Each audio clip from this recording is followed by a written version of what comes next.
Sickness. Basics of Arcadia is the plan here, but also we'll get to pick which one of the many, 12 heroes we are going to have for our guild. Hang on. Harry Dib's creepy old man. Am I not fighting anyone to the death? We kind of are in this case. The basic premise of Arcadia... Nah, you're in, Zelly, it's fine. In terms of playing. Yeah, you are in the game. Maritians... That was the easiest fight to the death ever! I know! I mean, it was going to be Maritian versus Egan, actually, because those are the two, but it doesn't matter. Maritian is going to lurk in the background and provide amusing commentary. Such as... Not on my own, I'm not! So amusing! It was a double act, damn it, sir! Well, very well, anyway. So, Arcadia Quest. The basic premise of the game is that we are a group of fighting guilds. And we are going to liberate the city of Arcadia from Lord Fang, who has taken over with minions of goblins, orcs, trolls, minotaurs, and vampire ladies, who are the sister of pain and pleasure, respectively. Why do I get the feeling that Zelly's going to try and chat up the vampire ladies? Well, that's how he wants to attack them. Because Zelly's going to chat up the vampire ladies, Mara. That is why. So, to begin with, I think we're going to pick our guilds. So, in order to do this, there are 12 character cards, which I'll go over now. I'm just going to put these in the middle just so everybody's aware of what I'm looking at. So, the top one, as you can see, is Wisp. The character cards have 2 traits and 1 special ability. The first trait in the white dice is their defense. Whenever you are called upon, whenever you attack, you roll your guild-colored dice. These have shields and a crit symbol, which I was going to flip around until they appear. Mine are a bit unclear. I might actually make mine a bit brighter. Why do the neighbours get the hammers out now? So this is a shield. That basically means you take 1 less damage from an attack, and if you get the other symbol, which is on these dice, most of them are blank. This one, which you can't see very well, means a success plus a reroll. So dice gives you 1 and it rerolls. Yeah, I'm going to make my blue dice lighter, actually, before I continue. They're exploding dice, I think is the normal term. Yeah, I mean, that'll do. That'll do. So now at least you can see mine. Didn't we tell you to stop making dice? Dice? What's dice? Didn't we start? See, amusing commentary already! Amusing commentary! My brain is discombobulated utterly at this stage. The second dice, heart, is obviously hit points. What will happen is when your character gets wounded, we will draw from the infinite bag of hearts, which I've got in the middle over here. Just place them on the character there. If your monster gets wounded, because most monsters will have multiple hit points as well, just place it in the same tile next to him. I may make these slightly smaller. What does that icon do again? I missed it because colory shenanigans.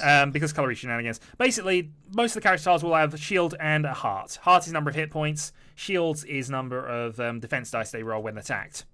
Ah, okay. When a hero is down to 0 health, they are removed from the board and placed back on the tile token in your guild slot, depending on where you got them. They also get 1 skull put onto them to show they've died once. Woo. When the guild next rests, you may return the hero to the board either in your starting area, which I'll determine in a moment, or next to a hero you currently have on the board at full health. At the end of the game, for each skull they have, you will draw a death curse. You only keep the highest level death curse for each hero, though. So it's quite possible that you'll have 3 wounds, but only suffer a minor effect if you have 2, if you get lucky on the draw. These give you a slight inconvenience to the next game. But the main reason we're liberating the city is for gold. Woo! God.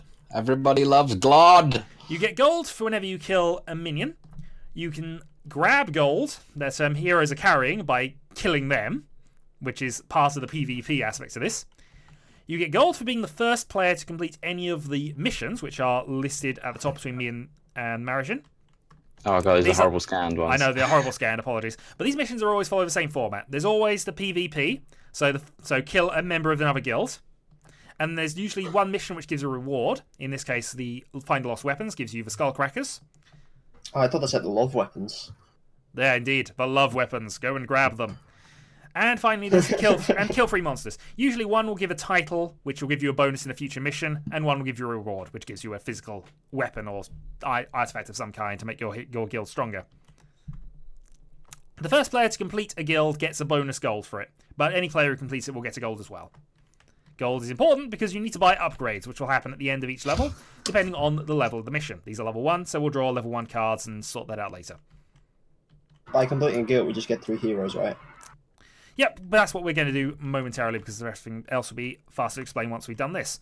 They each have a special ability which is easier to explain once you actually show what it is. So, I'm going to deal... Oh, darn it. Marijan, can you move to a spectator slot for the moment just because I'm going to deal to all players? Sure, yeah, just give me a sec. It is... change colour. Ooh. Yep, right, there we go. You can move back in a moment. So, deal to all these players. You'll be up 3 cards. These are not your guild at the moment. Just FYI. Now, we play a draft system. What happens is you pick one of these 3, then pass the 2 you're not going to use over to the player to your left. You will then pick another from 2 there, and then the last one will just be given to you.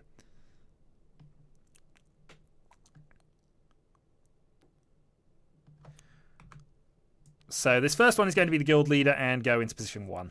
Goes to my right, you say? Goes to, the next player round right. So these 2 cards will go... Oops, I should have flipped them first, but it doesn't matter. These will go to Zelly, as I've just positioned them to his right. And then you'll pick a second hero from the 2 you've got here. So I give these to Dylan? Yep. Let's go around the left. Yep. Oh, wait. Yeah, well, right there. Yeah, you go. There you go. Oh, I get these. So I shall take you. Ah, yes, I got the creepy old guy. Hooray, creepy old guy. And the last card is just basically much given to the player. I check him what he does.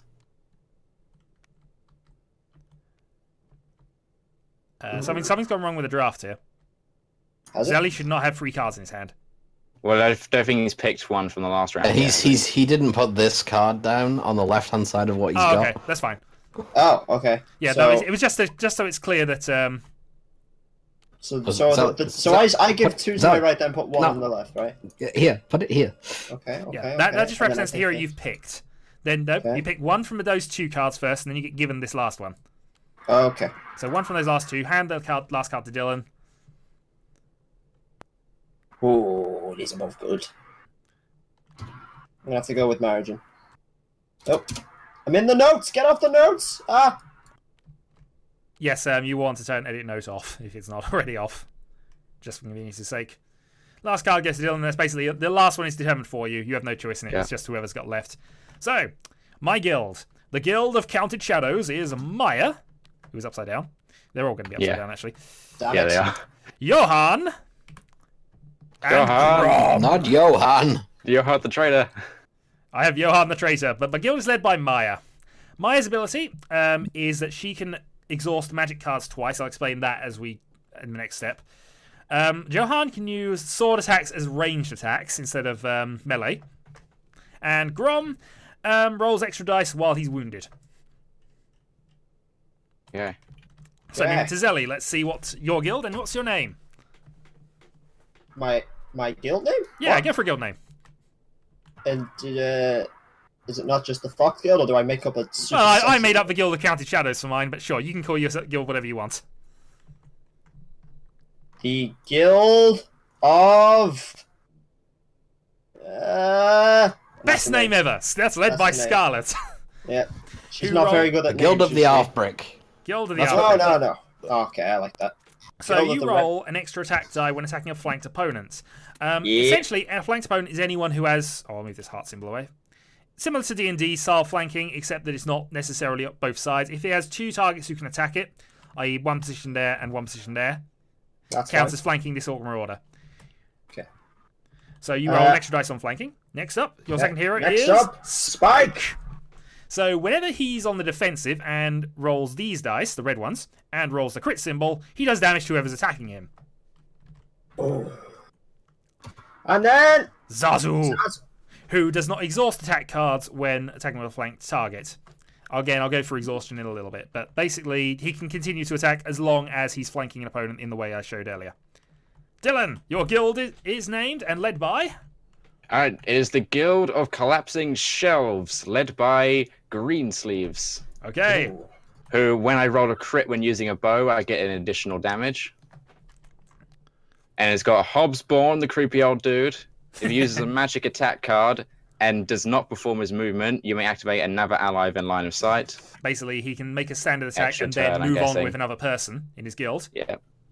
And Seth, when attacking with a magic attack card, the target does not roll defense die. Okay.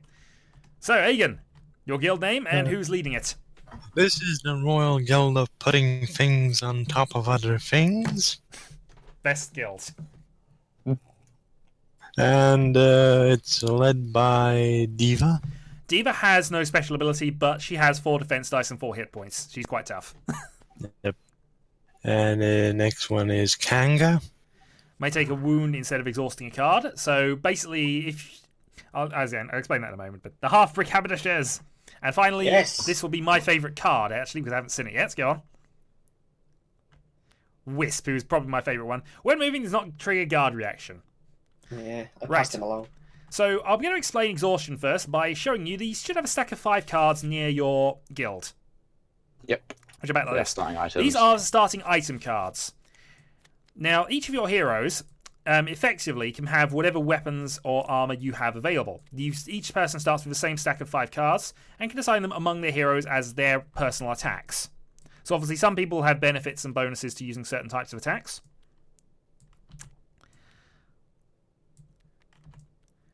But you'll arrange them similar to this. Doesn't matter exactly what they are for the moment, but just for my purposes, this is an example. Whenever you use one of these attacks, you place one of your guild tokens in the infinite bags onto it. That counts as exhausting that ability. So until you rest, which is an action you can take instead of moving a hero, you cannot use that item again. With the exception of a few, Maya, for example, can use magic attacks twice, so I have to double exhaust it before I can't use it, for example. But generally speaking, that is how exhaustion works. I think all these tokens are made a lot smaller. Yeah, I might actually see if I can adjust that, but I'm not sure 100% how to change the infinite bag now. On defense, do you use weapons still, or is it just like... No, for defense, all you do is roll your defense dice. However, Zelly, certain weapons will have, such as the parrying blade, will have a +1 defense, in which case you roll an extra die. So that's a bonus defense to having when you have a parrying blade. Oh, so... Boop. So, assign your heroes your guild items for the moment. You will get more as the game progresses, obviously, which get higher value. You're only asked to discard at the point where you want to discard it. So, for example, if you get a better weapon and you have no more spaces for it, at that point you'll discard. But that's the only time you'll be called upon to do so. These are permanent and fixed and locked onto your character. You can, however, swap them between missions. Yeah, between your characters, yeah. Yeah. Between your characters, between missions. But just for in-game, if you get to a point where you pick up a reward card and don't have any spaces left, that's the only time you'll be asked to discard it.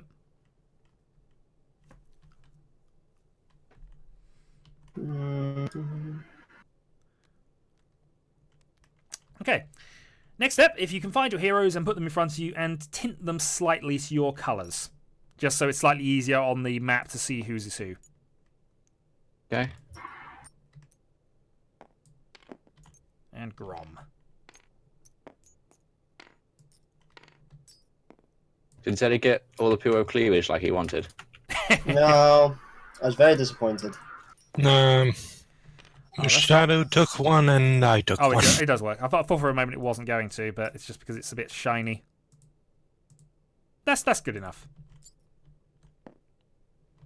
Though from a distance it doesn't really appear to be, but close up it does. That's a little annoying. Which one? My ones. They look a bit white from a distance, but I can... Oh, yeah, because the light. It's It's distinct enough, I think. I could do it. Yeah, it's fine. It's fine. It's just for an obvious... As long as everybody else is obvious, mine can be white, but... Yours should be orangey or red. Yeah, that's fine. Yeah, because they thought they were a bit too red. It's fine, as long as they're significantly different from Zelios's, which actually they're not. Can you make yours a bit darker, if possible? Or a bit more distinctly red? Actually, that's not so bad for me. It's just the light effects, annoyingly. Can we turn those off? I don't think so. Let me have a look.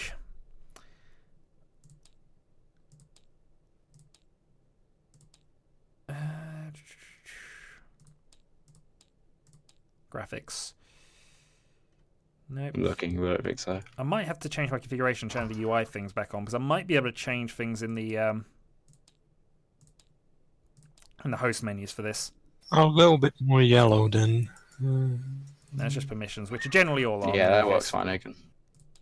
Zelly's fine. I want a bit more yellow. I wonder if the background might be able to adjust it slightly.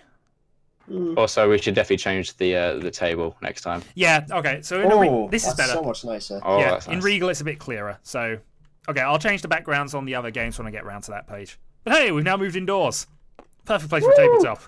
Yeah. Floating over another table nearly. Right.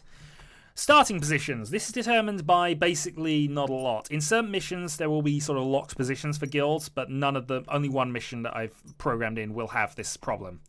So one guild will start in these free spaces here, which I might as well go into. Red guild can start in these free spaces. So the guild's in front of you, free spaces. Note that you may have the number of people on any space limit is 2. So you can have 2 people on one space. At the start. Can you Even at spawn the like start. that? Even at the start, you don't have to have them like that. You can have however you want.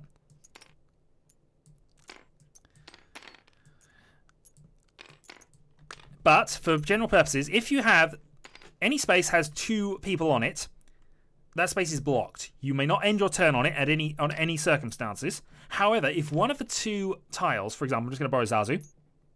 Move one of the 2 people on it. Yeah. If you own one of the 2 people on it, you may move through it because they're basically making space for you. But if both of them are enemies or not part of your guild, that tile is blocked and you'll either have to attack one of them or move somewhere else. So I'll just move you back, sorry. So, movement. During your turn, and I'm not starting, I'm just going to go through the full rules explanation and then we'll start. During your turn, you may choose to activate a hero or rest. If you rest, you remove all exhaustion tokens from the items you currently have. You may swap items around if you so wish. This includes items that you pick up in the game by exploration tokens. I'll explain those in a moment. But and also any hero you have knocked out may be either replayed into either your guild headquarters or a tile next to or with one of your existing heroes. So Spike is dead, and you happen to be here, for example. You can, when you rest, you may move your hero into either one of the 4 positions or in your home guild.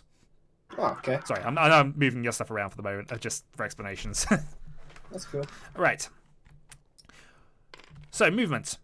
If you decide to move, you may move one of your heroes' free spaces. During your turn, you may use one of your moves to open or close a door, which is these things. That is an open door, that is a closed door. Please note that a closed door counts as a wall and blocks anything else that looks like a wall tile. You can't move through unless there's a door in the way. Second thing you can do... You can't move diagonal, right? You cannot move diagonal. Mm-hmm. So, other thing, obviously, is move a space, so free spaces, that would be fine. You may also move there, but there's reasons you won't want to do, which I'll explain in a moment. Or, you can activate a portal. Now, when you activate a portal, it counts one of your moves and can move to any of the other portal spaces of the same colour. In this case, there are 4 identical colours, and they're the only portals in this game. Whenever you move over an exploration token, you immediately flip it and add it to that character. There are 5 types, which I'll explain as we go, but basically... Let me just find the list. There is the yellow one with a +1. This gives you an extra movement. If you can use it at any time you wish, at the end of that hero's move, you may immediately make a second move. There is the green one with a sort of arrow. That exhausts all of that hero's items. There is the red trap. Immediately take 1 wound. There are treasure cards, which are worth 2 gold at the end of the campaign, or 4 gold. I think there is a 4 gold somewhere. Note, these are semi-randomized. There are 2 of the exploration tiles which are not in this game. I chose 12 at random, face down, and put them in position randomly. Finally, there is the white bottle with a red cross, which is obviously a healing potion. Immediately heal all wounds. And they are randomly distributed between the spots with these tiles on. These 2 things are quest markers and relate to one of the quests, which is obviously the Find the Lost Weapons. There are 2 of them. That means this quest can be won twice, hence why there are 2 rewards. Can one player take both the quest thingies? Technically, yes. You said that flanking is any time there's 2 people that can attack one thing. What if they're both on the same spot? You have 2 people here. Is that flanking? Bear with on that one, because I don't actually know offhand. Also, does it include only your members, or if you have... If there's like an enemy guild member there? Any. Because it's a monster, this would be considered flanked regardless. Let's just nab Dylan here. That would be as well, yeah. So this would also be flanking the hero, because he is flanked by things there and there. I'm just trying to work this out here, how the best way to do this. But yeah, basically, if there are 2 enemies next to something, it counts as flanked. Okay. But obviously, if Dylan had, say, that and was in this position, Dylan does not count as flanked, but the monster does. Greensleeves isn't flanked, the Marauder is. Unless you happen to be there as well. In which case, Greensleeves and the Marauder are flanked. And unless you happen to be there as well, Seth is flanked as well. Yeah, just for purposes. As long as there's 2 enemies, you count as being flanked. Okay. And did you say doors take 1? Is it 1 movement? Yeah, It's 1 1 move to point, open yeah. or close a door. Okay. Finally, let's explain how the monsters work. So, generally speaking, monsters will not do anything unless you attack them. You may attack them from any close space, which is either the spaces next to them or the spaces in their territory. However, there is something akin to attacks of opportunity in this game, at least for monsters. Payback reaction. If you attack a monster, it may attack back at the end of the turn, unless you do enough damage to hit its overkill value. In case of an Orc Marauder, this is 3 damage in a turn, and in the case of the Goblin Archers, it's 2 damage in a turn, as noted up the top. The heart is the number of hit points to kill it, the skull is the number of points to hit it without it attacking back. So if you attack a monster and fail to kill it, it will attack back using its movement value. The player to your right rolls the dice and determines whether it moves. Because you'll notice both these monsters have 1 movement space as well, so it's possible you can move it and then attack. Do monsters get attacks of opportunity from a ranged attack? Not really. I mean, if they can attack back with range, the Goblin Archer is a ranged target, so obviously it has the rules for attacking at range, which are basically line of sight. Note, a block of 2 always blocks line of sight, even if you are part of the guild in it. You can move through it, but you can't see through it. So this space is closed and means you can't shoot through it. So the skull is they can't attack back. What's the heart again? Heart is the number of hit points required to kill it. The skull, if you hit the skull value though, if it goes down to 3 wounds, then it won't be attacking back in its turn. Oh, so it can attack back even if it's dead. Yeah, if it gets 2 hit points, it basically has a death blow strike at you. You still get the points for killing it, but it might do some damage back. Okay, gotcha. And if you kill it, you get the gold value in reward. If it survives the attack, it may also move for a number of spaces equal to that purple-pink arrow symbol. Not always relevant in a lot of ways, it has to be said, but some monsters have sort of abilities that say they attack everyone near them. So it may be in the player to the right's best interest to go and move away from his guys or towards something else, or, you know. The player to the right always controls your monsters for you. Is there anything else I need to... So Dylan's controls my monsters. Yeah, so Dylan rolls attack dice for the monsters, etc. Monsters, when they're killed, go onto the spawn tracker, which is here. When this tracker reaches 5, we flip these things. Now, these things are the randomly generated monster respawner. We'll roll 2 attack dice, and depending on what values show, determines where the monster goes. Obviously, if the space is full, because it's got 2 spaces, or the file doesn't exist, the monster is removed from the game entirely. But you only start rolling at the turn that it gets to 5. Reward cards I've kind of gone through. You just have to be the first, or in this case, the first 2 to succeed this request and get that. The mission ends when 3 quests have been achieved by 1 guild. You will note there's only 2 quests which are not PvP. Yep, and so we are those forced, two we and will be kill forced guilds. at some stage to attack other players. This works slightly differently, as to be said. So, for example, I'm just going to move Zazu out to here, and I'm going to move Greensleeves out to this star for the moment. Oh, actually, one other thing I didn't mention for monster attacks of opportunities is they do get triggered by a move. Whenever a hero moves from a space that they are close to, so for example, currently Greensleeves is in attack range of the Marauder. If Greensleeves moves, it does trigger an attack by the Marauder. Unlike with monsters, you do not get to attack back. Just FYI. So if Greensleeves decided to move on, he would just take the attack from the Marauder and move, if he's assuming he survived it. Oh. This also counts if you were to move, say, to here. He would get an attack against you anyway. This can trigger on multiple monsters if there's multiple coming This in can here as trigger well. on multiple monsters. The only ones you don't have to worry about that with are the ranged archers, who, even though they can see quite a lot of spaces, and by the way, it's always direct lines for shooting at range, but they just attack back against other ranged targets usually. The exception to this will, of course, be my favourite Wisp over here, who doesn't trigger the guard reaction when moving. Should have kept him. Yeah, he's one of my favourite guys for this sort of map, but doesn't matter. Does not matter. I gave him up for creepy old guy, I think.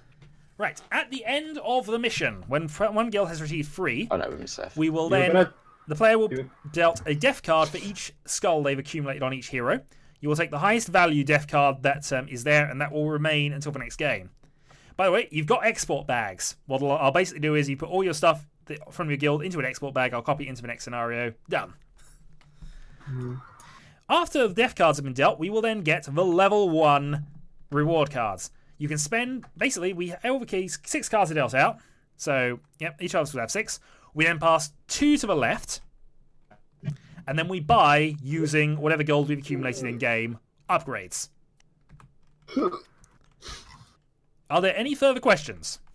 No, except you put these 2 out to demonstrate something, but you got distracted by the movement thing. I did get distracted by the movement thing. Oh yeah, hero attacking hero. That's it. So, for example, we're going to ignore the yes. We're going to move the Marauder here. Greensleeves can attack Zazu. He will then just decide, right, I attack Zazu. You may only make 1 attack a turn, and it always ends your movement, by the way. Unless your hero ability says otherwise, attacking ends your move. I think. Bear with. I want to make sure this is right, because obviously people will moan at me if they're not. Character does not have to use all his available movement points, so any remaining points don't carry over. Attack. Several different varieties of attacks. Select attack card, confirm target, dice pool, Yeah, so 3 points of movement and 1 attack, by the way. But Oh, so you can attack after 3 move. points of movement, if you so wish. Oh, after? Okay. Yeah, or at any point during. I'm trying to find where it says it, but I don't think it does, actually. Is that tech card? Dylan, do you know this offhand? Sorry, what do you want me to know?